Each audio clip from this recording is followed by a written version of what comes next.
दुनिया में कहीं नहीं मिल सकता। सारे तीर्थ धाम आपके चरणों में, हे भोलेनाथ प्रणाम आपके। शिव के चरणारविंद में सारा सुख आनंद हमें प्राप्त हो सकता है।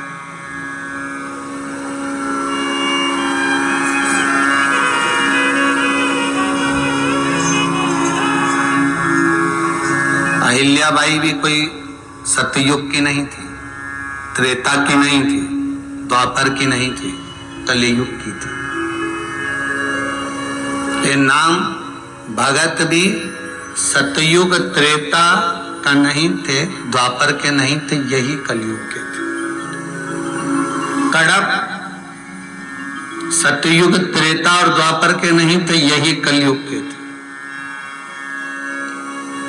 मीरा, कर्मा, नामदेव, ध्रुव, प्रहलाद, ये आदि कादि के जितने भी क्रम है, भले हम ध्रुव और प्रहलाद को माने आगे के चरित्र में, पर मीरा, कर्मा, नामदेव, तुकाराम, रामकृष्ण परमहंस जी, चैतन्य महाप्रभु जी, श्रीमद वल्लभाचार्य जी, श्रीमद रामानुजाचार्य जी, श्री निम्बाकाचार्य जी, हम जितने हमारे श्री शंकराचार्य आदि कादि के जितने भी साधु सन्यासी तपस्वी साधक उपासक जो हुए, यही तो कलिकाल में हुए। दूसरे कहां अधिक, कहां दूर हुए।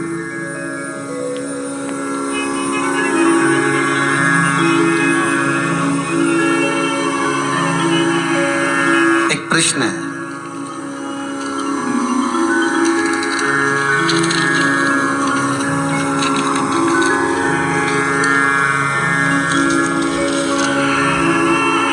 के शर्मा भरद्वाज जी, बुलंदशहर यूपी से हैं।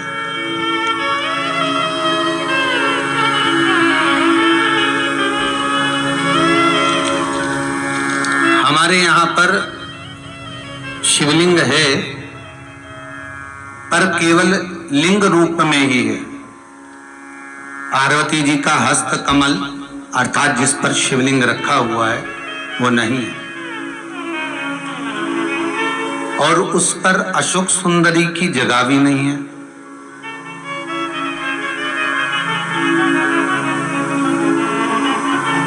घर पर पूरा स्थायी शिवलिंग है। क्या उपाय कर सकते हैं? देखिए भाई,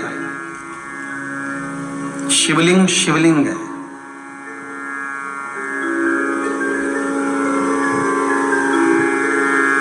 भले वो पार्वती जी का हस्त कमल ना हो, भले अशोक सुंदरी की जगह ना हो, भले अशोक सुंदरी की जगह भले ना हो, और भले उसमें हस्त कमल माता पार्वती जी का ना हो, परंतु शिवलिंग शिवलिंग है। भगवान भूत भावन वहां विराज रहा है। और एक और बात अच्छे से ध्यान कर लीजिए महाराज, शंकर के शिवलिंग को जहां रखा है आपने, भले वो भूमि हो, चाहे प्लेट हो, कटोरी हो, एक चोमली बना ली हो, कपड़े पर रखा हो, वो हस्त कमल ही माना जाए। बस इतना जरूर है कि गोल बनाते हैं तो उसमें अशोक सुंदरी का स्थान नियुक्त नहीं होता, पर शंकर के शिवलिंग के भीतर 33 कोटि देवताओं का भाव तो वैसे ही आ जाता है।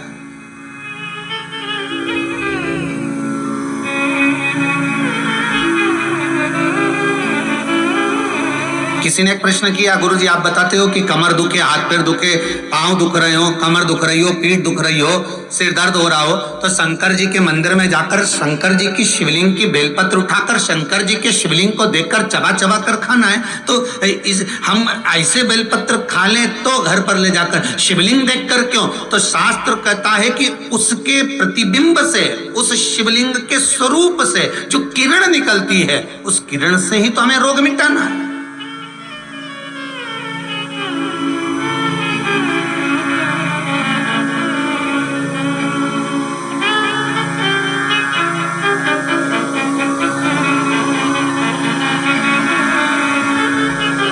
अरे भाई, आप और हम में से बहुत सारे ऐसे होंगे जिनको शरीर में कष्ट होता होगा, और जैसे ही हॉस्पिटल में या क्लिनिक पर या डॉक्टर के पास पहुंचते हैं, बस डॉक्टर हाथ पकड़ के देखता है तो आधी बीमारी तो वहीं समाप्त हो जाती है। बोलो होती कि नहीं होती? सही बताओ।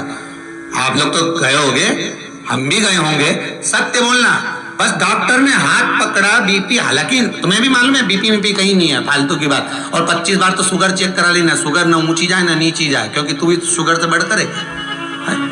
तो अपन भी तो हृदय से मीठा बोलते हैं, तो अपन कम, तो वो सब जांच करा ली, कहीं नहीं निकला। तो कई माताएं आके बोलती है, गुरुजी हमने खूब जांच कराई रे महाराज, कहीं नहीं निकला, पर समझ में नहीं आया, उसके बाद भी पांव दुखे। अर्थात डॉक्टर के पास जाते हैं तो आधी बीमारी तो यही समाप्त हो जाती है, डॉक्टर के पास पहुंचते से बीमारी समाप्त हो जाती है। तो आखिर कारण क्या है कि शंकर का शिवलिंग का दर्शन करें और फिर बेलपत्र को खाएं। अर्थात शिव के शिवलिंग स्वरूप में से जो किरण निकलती है, उसका स्वरूप, उसका आनंद हमारे रोग को वैसे ही हरण कर देता, हमारे रोग को वैसे ही समाप्त कर देता।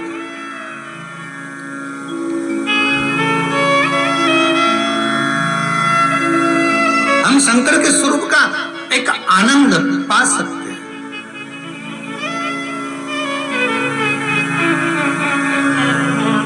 चलो जाने दो, एक और सरल भाषा से समझो।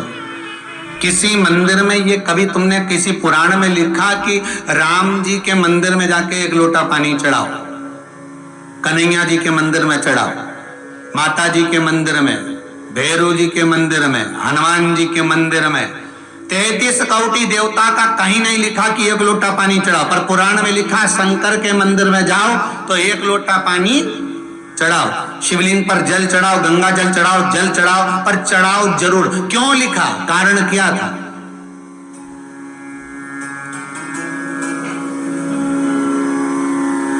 एक आध बार राम जी के मंदिर जाओ, कन्हैया जी के मंदिर जाओ, देवी जी के मंदिर जाओ, अच्छा बढ़िया माता जी चुनरी मुनरी पहन के बैठी हो, बढ़िया सब लगा लोगों के, और पंडित जी के हट यहाँ से, और बाल्टी भर के लोटा भर के पानी ले जाओ और माता जी के चढ़ा दो।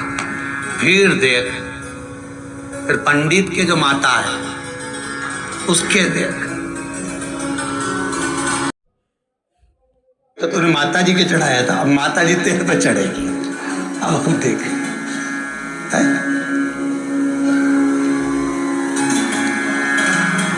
कहीं लिखा है ऐसा है? पर नहीं, शिव के लिए लिखा है कि जल चढ़ाओ शंकर के शिवलिंग पर।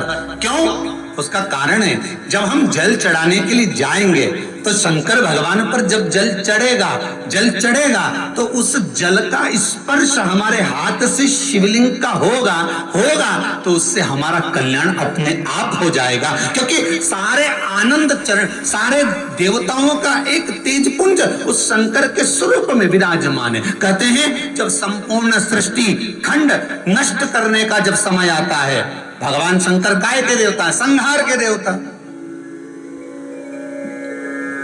जब भगवान शिव संहार के देवता हैं, जब संपूर्ण सृष्टि खंड समाप्त होने का समय आता है, पूरी पृथ्वी जब जल में मग्न होने वाली रहती है, तब 33 कोटि देवता आते हैं और भगवान शिव जी से निवेदन करते हैं, सब कुछ आकाश पताल तलातल रसातल सब नष्ट होने वाला है, क्या करा जाए? शंकर भगवान कहते हैं आप सब मेरे पास में आ जाओ और मुझ में समा जाओ। 33 कोटि देवता शंकर के अंग अंग में समा जाते हैं। हम कहते 3.5 करोड़ रोम छिद्र ये मनुष्य के शरीर में है। शास्त्र कहता है 33 कोटि देवता भगवान शंकर के शरीर में है। जब भगवान शंकर के शरीर में 33 कोटि देवता विराजमान हो जाते हैं, शिव के भीतर विराजमान हो जाते हैं, तो हम जल केवल एक देवता को नहीं चढ़ाते, 33 कोटि देवता को चढ़ाकर उसका पुण्य अर्जन कर लेते हैं, पुण्य प्राप्त कर लेते हैं। 33 कोटि देवता को चढ़ा,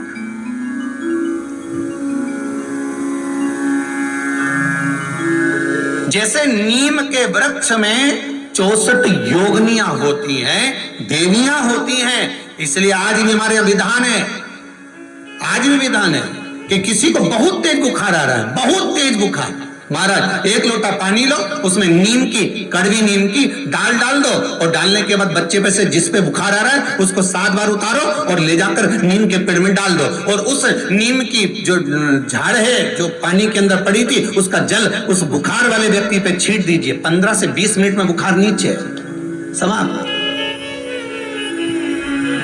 देवियां अपना भाग ग्रहण कर लेते, देवियां बाग को प्राप्त।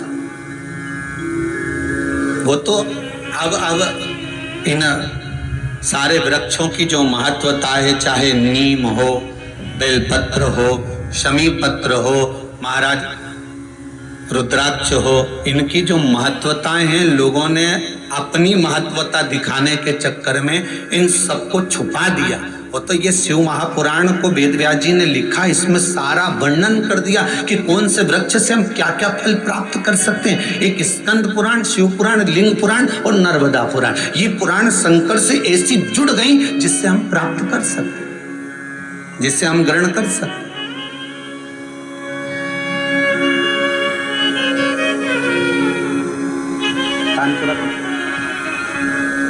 भगवान शिव के आनंद, और जब भगवान शिव सुख प्रदान करे, आनंद देवे, शिव महापुराण की कथा कहती है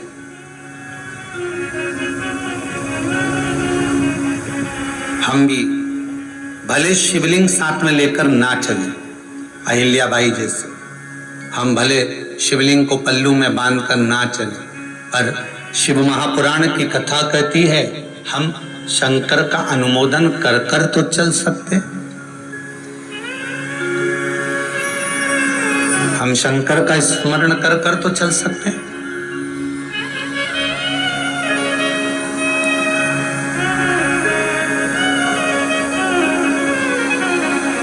शिवरी नारायण में कथा कही थी, आपको याद होगा।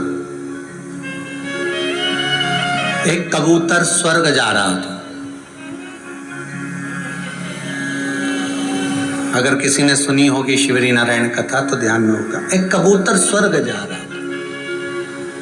एक पक्षी रेगिस्तान में, जिसके पंख पूरे जल चुके थे, पीने के लिए पानी नहीं मिल रहा था, कबूतर को देखा। कबूतर ने उसको पूछा क्या बात है। उसने पूछा कबूतर से, तुम कहाँ जा रहे हो? उसने कहा रे मैं बैकुंठ जा रहा हूं। अच्छा हाँ। तो उस पक्षी ने कहा कि एक बार भगवान से ये जरूर कहना,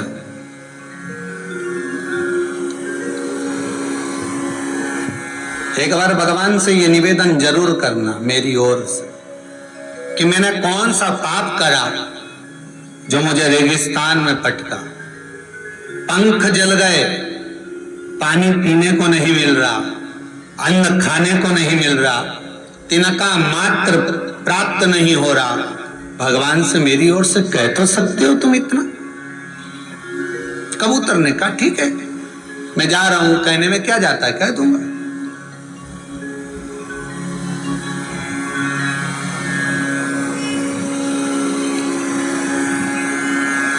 कहने में जाता क्या है? वो मेरे को कहने में कुछ नहीं जाता, मैं कह दूंगा।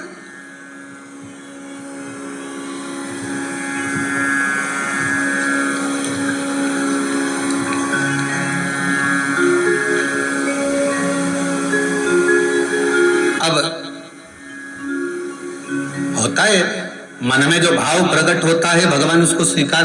एक बहुत भांग घोट कर पीने वाला व्यक्ति तो दिन रात रस नशे में रहे, भांग का नशा 24 घंटा करे और दिन भर बम बम बोला बोले और गोला घोले निपटा ले, बोले बम बोला और ले गोला तो चले। अब खूब नशे में, परंतु उसका नियम था, रोज शंकर जी के मंदिर जाता था और शिव जी को प्रणाम करके और चला जाता था।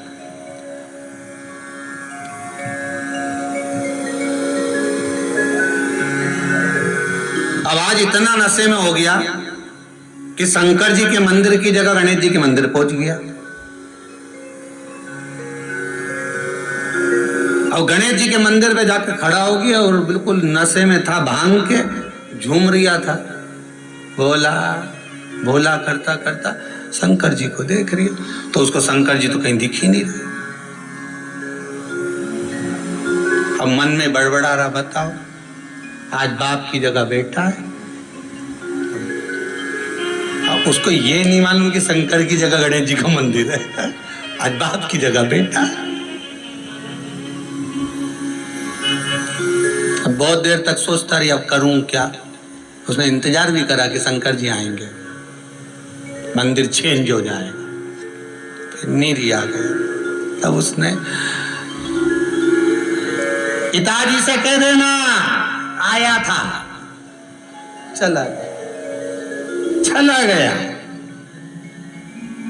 भाव देखिए उसका, भले गोला था पर मुख से बोला, बोल कर गया। उसकी शुद्धता शिव में थी।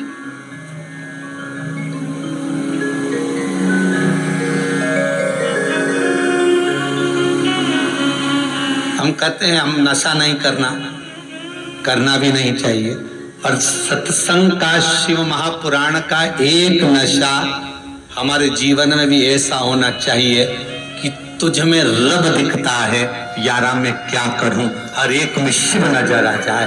वो नशा हमारी बुद्धि चित्त में हो। और है ऐसा नहीं कि नहीं है। कई लोग टीवी खोलते तो ये देखते हैं कब शिव पुराण आ रही है, जरा देखो, जरा चैनल चेंज करो, कौन सी टीवी पे आ रहा है, अब इस पे आ रहे थे, अब इस पे आ रहा है, अब देखो जरा कौन से पे, तो चेंज कर करके देखते रहते, कितनी बजे कितनी पड़ोसन को फोन लगाएंगे, कोई आया क्या सियोर वाला महाराज का कोई समाचार, देख दे जरा, है कोई अच्छी कोई क्लिपिंग आई है तो हमें भेज देना। एक व्यक्ति 50 60 ग्रुप में भेजे, जरा देख तो जरा कोई अच्छी बात आई हो तो जरा भेज जरा देख तो जरा कोई अच्छी बात आई हो तो जरा भेज जरा। अब भगत शिव का तो कहा देना भगवान से कि मेरे को इतना दुख क्यों दे रहा है।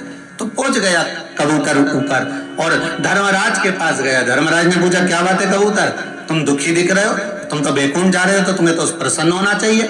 नहीं, दुख इस बात का है कि नीचे एक पक्षी मिला था मुझको, बेचारा बड़ा दुखी था, उसके पंख जल गए, उसके पास में खाने पीने का कुछ नहीं है, कुछ कृपा कर दो ना आप, मेरी तरफ से कृपा कर दो, मैं विनती कर रहा हूँ, कुछ तो कृपा करो। धर्मराज ने कहा बहुत पापी है वो, उसको भुगतना पड़ेगा, भोगना पड़ेगा। तो उसको कुछ नहीं मिलेगा, ऐसे ही रहेगा, बिल्कुल ऐसे ही रहेगा, कुछ खाने को नहीं मिलेगा, कुछ भी प्राप्त नहीं होगा। ठीक है, कबूतर बैकुंठ घूमते घूमते देवऋषि नारद के पास चले गए। देवऋषि नारद से पूछा, नारद जी मन में थोड़ा सा दुख है। नारद जी बोले क्या दुख है। एक पक्षी बेचारा पड़ा हुआ है, तो उसको कुछ खाने पीने को नहीं मिल रहा, बड़ा दुखी है, पंख वंख सब जल गए, कुछ नहीं बचा। और नारद जी बोले भैया जो कर्म में लिखा होगा वो तो भोगना ही पड़ेगा। एक काम हो सकता है, तो क्या, शंकर भगवान के पास चले जाओ, वो ये भाग्य और कर्म कुछ नहीं देखते, वो तो दुखी देखे ने उन्हें दिया बस। उनको तो जिसने बोला बम बम बोला और उन्होंने दे दिया सोने का हंडा उठा के तुरंत। जब चोर को कुबेर बना सकते हैं तो जा अब शंकर जी के पास पहुंच गया। भोलेनाथ जी बोले क्या, वो पक्षी बेचारा है ऐसा। शंकर भगवान बोले जो कर्म करा है तो भोगना तो पड़ेगा, और सुन किसी से मत बोलना, उसको जाके किया क्या, बस इतना बोल दे कि जितना दुख मिल रहा है ना, हर दुख में एक ही बात के वाह रे प्रभु बड़ी कृपा करी, बड़ी कृपा करी, इतना जोरदार दिया, बड़ी कृपा करी, बस इतना कहना चालू करवा दो उससे, बाकी कुछ मत करना। अब भोलेनाथ तो भोलेनाथ ऐसे ही काम करवाते हो, जा बस इतना बोल दे, हर चीज में वो कृपा करना कि भगवान बड़ी कृपा करी प्रभु आपने, बस इतना बोल। ठीक है, बोल दिया। उस पक्षी ने पूछा कबूतर तू वापिस आ गया, तूने मेरा बोला हाँ, भगवान से बात करी थी, एक सामने मना कर दिया, पर शंकर जी बोले कि ऐसा बोल कि बड़ी कृपा करी। तो क्या की कृपा करी, मैं तो पंख जल कर कृपा करी। तो बोलने में क्या जाए, बोलता रहे, बोलने में क्या जाए, बोल। उसने भी चालू कर दिया, वाह प्रभु बड़ी कृपा करी, कष्ट बहुत है, पानी नहीं मिल रहा, बड़ी कृपा है, मत मिल रहे तो उसमें भी तुम्हारी कृपा है, खाने को कुछ नहीं मिल रहा पर आपकी कृपा है। एक दिन भगवान विष्णु लक्ष्मी जी के साथ घूमने निकले, घूमते घूमते लक्ष्मी जी रूठ गई। लक्ष्मी जी नारायण से जी कहा प्रभु ये क्या है। भगवान विष्णु बोले क्या है बताओ। कितना अच्छा जीव बेचारा, पंख जल गए तो कह रहा बारे प्रभु तुम्हारी कृपा, पानी नहीं मिल रहा तो कह तुम्हारी कृपा है, खाने को नहीं मिल रहा तुम्हारी कृपा, और तुम कृपा सागर बनकर, कृपालु बनकर, दयालु बनकर, करुणा सागर बनकर लोग तुम्हारी आरती गा रहे, जय जगदीश हरे है, और तुम जरा सी दया नहीं कर सकते। भगवान बोले इसका कर्म भले कर्म बेकार, पर वो क्या कह रहा है बड़ी कृपा, तो कृपा कर दो, थोड़ी सी कृपा करने में क्या। भगवान ने कहा ठीक है पंख दे देते हैं जिससे उड़कर कहीं चले जा। अब ब्रह्मा जी ब्रह्माणी के साथ जा रहे थे, ब्रह्माणी ने सुन लिया, पीने को पानी नहीं, बड़ी कृपा है, 28 दिन का व्रत हो गया, कुछ नहीं पिया, पर कृपा आप ही की है प्रभु जो आपने व्रत कराया। ब्रह्माणी बोले कितना पाप लगेगा ब्रह्मा जी आपको। भगवान ब्रह्मदेव बोले काहे को, इसको पीने का पानी नहीं मिल रहा और कृपा कृपा कर रहा, तुम दया सागर करुणा सागर होकर सबकी लेखनी लिखने वाले, अरे पापी है नहीं मिलेगा इसको, तो क्या पाप आप नहीं काट सकते, काटो पाप और उसको पानी पीने का दो। भगवान ने कृपा कर दी, पीने का पानी मिल गया। अब जा रहे थे भोलेनाथ, अब वो तो विश्वनाथ, विश्वनाथ का मतलब भरण पोषण करने वाला, खाने को देने वाला। पहुंच गए, पार्वती जी बोली कितना दुखी है, भगवान शंकर बोले आग भी मैंने ही लगाई है, ये तो पंख और पानी मिला है पर बोलूंगा नहीं। पार्वती जी, अच्छा पति की आदत रहती है कितना दान कर कर आ जाता, कभी नहीं बताता, और पत्नी हमेशा सोचती मेरा पति बहुत कंजूस बहुत कंजूस, जरा दुकान पे बैठ के मालूम तो करो कितना दान दे दिया बेचारा, किसी को नहीं छोड़ता, सबको देता, कमाने में भी नहीं छोड़ता तो देने में भी नहीं छोड़ता। होता अपने को लगता है पति दान नहीं करता, भजन नहीं करता, कीर्तन नहीं करता, वो दिखावा नहीं करता।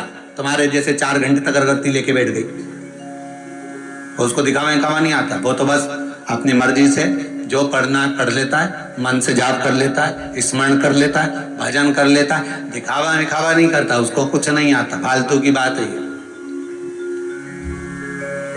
बेटा बेटी के ब्याह में देखना तुम, माँ कहती है सब चीज जमा के रखो, जमा के, मंगलसूत्र मार रखो, हार मार रखो, पाटली मार रखो, और वो चप्पल इधर रखो।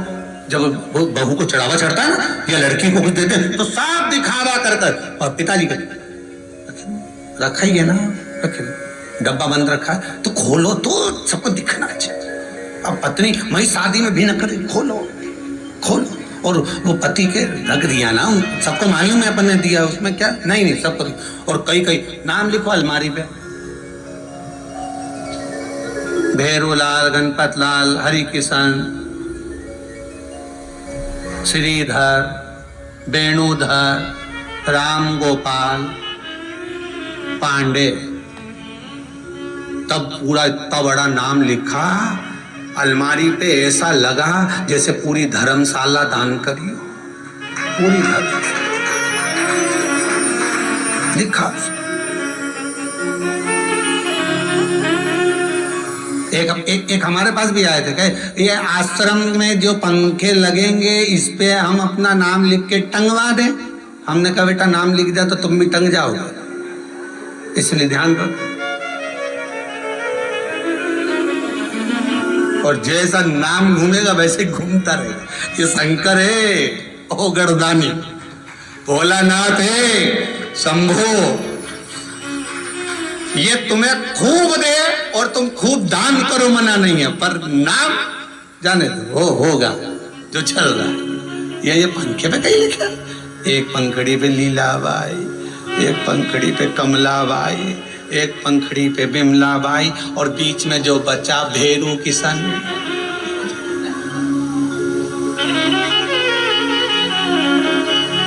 अब जो तार लगा उस पर और लिख दे बिजली बाई, उसको क्या छोड़ दिया, उस पर और लिख दिया। ए बोला ए रे शंभू,